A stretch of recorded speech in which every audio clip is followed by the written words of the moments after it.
آپ کی پالکی اٹھا کر گلبرگہ میں آپ کا استقبال کیا. تقریباً لوگ پریشان تھے کہ امام حسین کا وصال ہو کے کئی سو سال گزر گئے, کربلا میں شہید کیا گیا, سر تن سے جدا کر دیا گیا, لیکن جب بندہ نواز سرکار کی گلبرگہ شریف آمد ہوئی, حیرت میں ہر کوئی تھا کہ یہ امام حسین ہے یا ابن الحسین ہے. سبحان اللہ. غور کریں میں کیا کہہ رہا ہوں. تو گلبرگہ شریف میں آپ جائیے, کربلا کی یاد آتی ہے, مزار امام حسین کو دیکھ لو, ایسے لگتا ہے مولا علی اکبر کی مزار مبارک ہو. عرب گھرانہ ہے بھائی, حسینی شہزادے تھے. تو ایسا ہو گیا کہ فیروز شاہ بیمنی پریشان ہو گیا گلبرگہ شریف میں دیکھا یہ حسین آئے ہیں یا حسین کا بیٹا ہے, پہچان نہ سکی. نظریں اپنی معزز سامعین کرام, حضرت سرکار خواجہ بندہ نواز گیسو دراز کے حوالے سے آپ نے سماعت کیا, اور حضور خواجہ نظام الدین محبوب الہی کے عرس کے بھی ایام چل رہے ہیں. دو محبوبوں کا تذکرہ ہے جی, محبوب سبحانی اور محبوب الہی. آنکھیں ہیں جلوہ خانہ محبوب الہی, دل کیوں نہ ہو دیوانہ محبوب الہی. سرکار خواجہ نظام الدین محبوب الہی ہو. قطب الافطاب کا ذکر کر رہا تھا, پھر آؤں گا نظام الدین اولیاء پہ ایک واقعہ سنا کر انشاءاللہ تعالیٰ واقعے کو میں پھر اپنے کلام کو سمیٹ لوں گا. تو احمد کبیر رفاعی رضی اللہ تبارک و تعالیٰ مسند پہ سے نیچے اتر گئے. رکوع جس طریقے سے ہم کرتے ہیں نماز میں, اللہ اکبر کہنے کے بعد جب ہم سبحان ربی العظیم پڑھنے کے لیے جھکتے ہیں, اتنا جھک گئے, اتنی ہائٹ تھی. پھر اس کے بعد مریدین نے کہا کہ اور شیخ محترم اپنے سر کو قدم تک لے جانا چاہتے ہیں, زمین تک جہاں پہ آپ کے قدم لگے ہوئے تھے. مریدین نے پوچھا سرکار غیر معمولی عمل کر رہے ہیں, اتنے سال سے آپ کے ساتھ ہیں, زندگی گزار رہے ہیں, اتنے سال میں ہم نے آپ کو اتنا سر جھکاتے ہوئے نہیں دیکھا, سبب کیا ہے, ماجرا کیا ہے, آخر کیا واقعہ درپیش ہے آپ کی نگاہ کے سامنے جو آپ اتنا جھک رہے. فرماتے ہیں اپنے مریدین سے, قطب الافطاب سلطان العارفین سیدنا احمد کبیر رفاعی رضی اللہ تبارک و تعالی عنہ کہ مریدو تمہیں خبر نہیں, بغداد کے منبر سے آج شیخ عبد القادر نے اعلان کیا میرا یہ قدم ہر ولی کے گردن پر اس لیے گردن جھکا رہا ہوں قدم غوث اعظم تک تاکہ خدا کا ولی رہ جاؤں. کون؟ جس کو نبی کا مسافر نصیب ہوا, ابو مدین غوث المغربی, ابو عباس مرسی, احمد البدوی, ابراہیم الدسوقی, ایسے کئی ہزاروں اکابرین اولیاء کرام نے اپنے سروں کو غوث پاک کی بارگاہ میں جھکایا. اب وقت کے دامن میں میرے پاس اتنی گنجائش نہیں کہ میں آپ کو بتاتا چلوں کہ کن کنوں نے میرے غوث پاک کی بارگاہ میں سر جھکایا, اور جس نے انکار کیا اس کا پھر کیا حشر ہوا. آئندہ جمعے میں انشاءاللہ تعالی رب نے زندگی بخشی تو ہم اس پر انشاءاللہ تعالی کلام کریں گے. لیکن محبوب الہی کی بارگاہ میں آتے ہیں کہ کون ہے معزز سامعین کرام.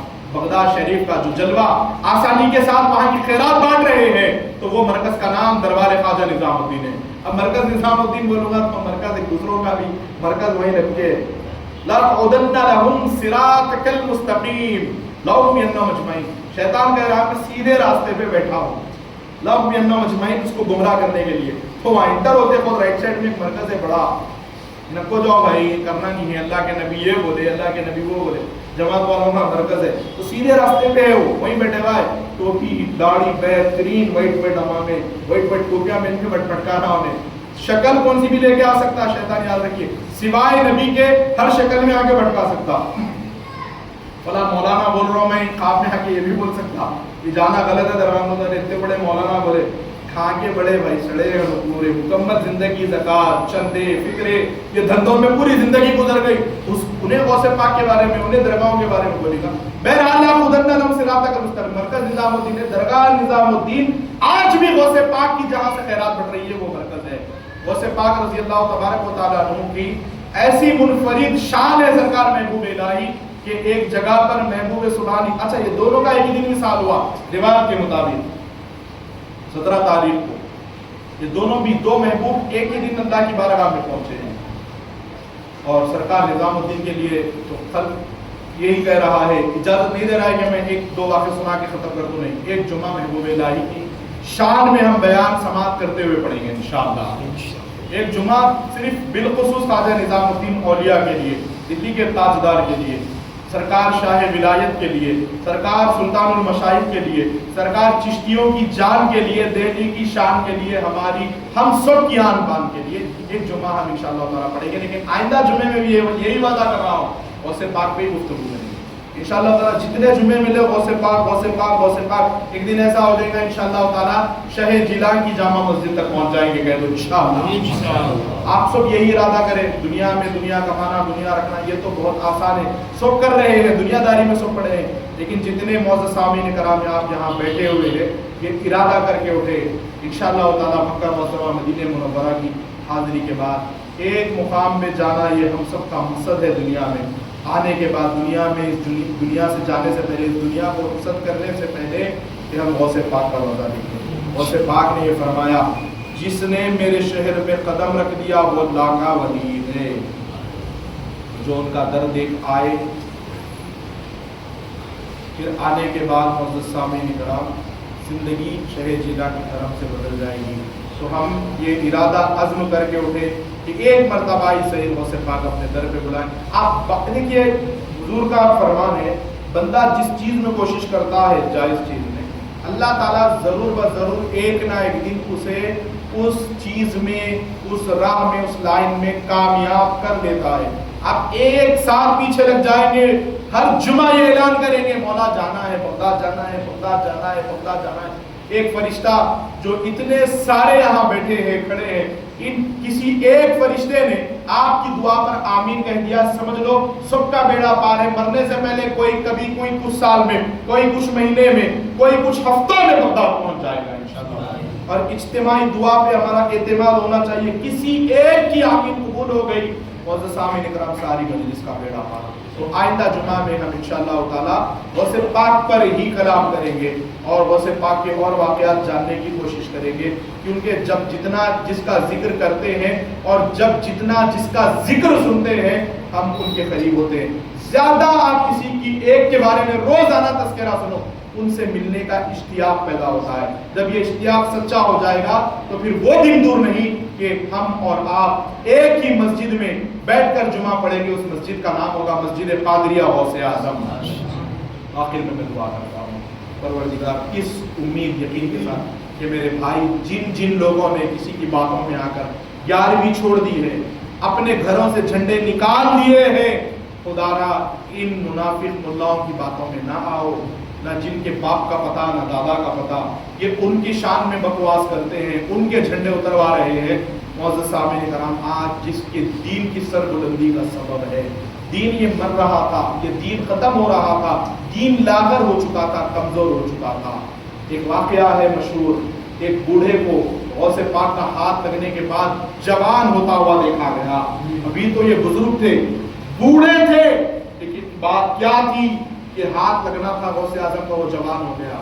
لوگوں نے پوچھا سرکار یہ کیا ہے، یہ کون ہے، یہ کون بزرگ تھے؟ فرماتے ہیں یہ میرے نانا کا دین تھا جو بوڑھا ہو چکا تھا، کمزور ناتوان لاغر ہو چکا تھا، میں نے ہاتھ لگا کر اسے پھر جوان بنا دیا. اس لیے کہتے ہیں دین حق کو کیا آپ نے زندہ ہو کے عبد قدیر سلام علیہ. معزز سامعین کرام، جنہوں نے دین کو زندگی بخشی ہو، جس کی توانائی دور کر کے صحتیابی بخشی ہو، ہم ان کے جھنڈے اتارے. ایسا نہیں اعمال کے بنا پر جنت میں جائے گی گارنٹی نہیں. یہ ادا محبت غوث اعظم کی اللہ کو پسند آئے گی. خدا کی قسم قبر میں جانے سے پہلے مغفرت ہو جائے گی. کیونکہ ہماری جو محبت ہے، ہمارے جو دعوے ہیں اللہ کی محبت کے ساتھ، یہ پورے ڈپلیکیٹ ہے، یہ سب دھوکہ دہی ہے. لیکن غوث پاک کی اللہ سے محبت، خدا کی عزت و جلال کی قسم، فرماتے ہیں خود غوث پاک، قربان جاؤ کیا فرمان میرے پیر کا یاد آ گیا. فرماتے ہیں کہ سوائے قادر کو عبد قادر نے اگر نہیں جانا تو پھر کسی نے نہیں جانا. تو معزز سامعین کرام، بندہ جان کب سکتا ہے انسان کو؟ جب اپنی جان سے زیادہ محبت کرے. تو کتنا چاہتے ہوں گے غوث پاک؟ اسی لیے تو یہ فرما رہے ہیں کہ اگر میں نے قادر کو نہیں جانا تو پھر کسی نے نہیں جانا. قادر کو جانا ہے اس لیے عبد قادر ہے. اور ہم تو یہ کہتے ہیں کہ روشن دل و نگاہ بھی ہے، روشن ضمیر بھی ہے، قادر بھی ہے، محی الدین بھی ہے اور دستگیر بھی ہے. تو یہ وہ ہے گرنے سے پہلے تھام لینا، یہ کام ہے، یہ عادت ہے غوث اعظم کی. یہ دستگیری فرماتے ہیں۔ معزز سامعین کرام، اب جو بھی واقعات ہوگے ہم آئندہ جمعے میں انشاءاللہ تعالیٰ سماعت کریں گے۔ اور جن لوگوں نے 11ویں بند کی، معزز سامعین کرام، گھر میں پریشانیاں بلائیں، آپ چاہتے ہیں کہ ایک ہی ساتھ بغیر تاویز کے پریشانیاں، اپنی تکالیف بڑی آسانی کے ساتھ ختم ہو جائے، دل سے 11ویں کرو غوث پاک کی۔ جس گھر میں غوث پاک کی 11ویں ہوتی ہے، وہاں اس غلام کے گھر، اس پریشان حال کے گھر، اس کے آقا غوث پاک ضرور آتے ہیں۔ اور جس جگہ غوث اعظم آتے ہیں، بلا کا، آفت کا، شیطانیت کا کوئی امکان ہی نہیں، سب ختم ہو جائیں گی۔ بس دل سے کرنے کی ضرورت ہے۔ تو جن لوگوں نے، جن بھائیوں نے کسی کی باتوں میں آ کر جانا، کھانا، 11ویں کرنا منع کر اپنے آپ کو روکے رکھا ہے، منع کر دیا ہے، کسی کے روکنے سے روک دیا ہے مقدس کاموں کو، معزز سامعین کرام، آپ اس کو بے خوف و خطر جاری و ساری کر دے۔ اسی ماہ میں غوث پاک کا مہینہ چل رہا ہے، 11ویں شریف کا مہینہ ہے، اسی ماہ میں 11ویں کی فاتحہ ضرور و ضرور دلائے۔ فاتحہ 11ویں شریف سے مالا مال ہو، اور لوگوں کو معلوم نہیں تو آپ انہیں بھی معلوم کریں۔ میں آخر میں اب دعا کرتا ہوں، میرے مولا تو کہنے سننے سے زیادہ عمل کی توفیق عطا فرما۔ آج میں دعا کرتا ہوں میرے مولا ہم سب کو 11ویں شریف کر کے فلسطین کے مسلمانوں کے لیے دعا کرنے کی توفیق عطا فرما۔ میرے مولا ہمیں معلوم ہے غوث پاک اگر چاہیں تو ایک لمحے میں حالات پوری دنیا کے بدل سکتے ہیں۔ تو نے انہیں وہ قدرت عطا کی ہے، ایک قادر مطلق، تو نے اپنے قادر کو اس مقام پر فائز فرمایا ہے، فائز فرمایا تھا، نہیں فرمایا ہے۔ میرے مولا ہم سب کو فلسطین کے مسلمانوں کے لیے غوث پاک کی 11ویں کرنے کے بعد دعا کرنے کی توفیق عطا فرما۔ مولا شہ جیلا کی نیاز کرنے کی توفیق عطا فرما۔ غوث پاک کے کرم سے ہم سب کے گھروں کے حالات کو بہتر فرما دے۔ 11ویں شریف کی برکت سے مولا ہمارے گھروں کو امن و سکون کا مرکز بنا دے۔ مولا جھگڑوں سے، پریشانیوں سے، الجھنوں سے، آپس کے بحث و مباحثہ سے غوث پاک کی برکت سے ہمارے گھروں کو پاک فرما دے، ہمارے گھروں میں بہتر ماحول عطا فرما۔ غوث پاک کے نغمے سننے کی توفیق عطا فرما، غوث پاک کے نغمے گانے کی توفیق عطا فرما، غوث پاک کے نغموں کو، غوث پاک کے تذکرے کو عام کرنے کی توفیق عطا فرما۔ پروردگار جو کچھ ہم نے مانگا ہے، جو مانگنے سے رہ چکے ہیں، اپنے اپنی سکت کے مطابق، اپنی تو نے جو زبان سے ہمیں مالا مال کیا وہ اردو زبان کے مطابق مانگا ہے، لیکن شان غوث پاک کی دیکھ کر کرم فرما دے مولا، شان زبان غوث پاک کی دیکھ کر قبول فرما دے مولا۔ ہماری دعا کو شہ جیلا کی عظمت کی برکت سے قبول و مقبول عطا فرما۔ وما علینا الا البلاغ۔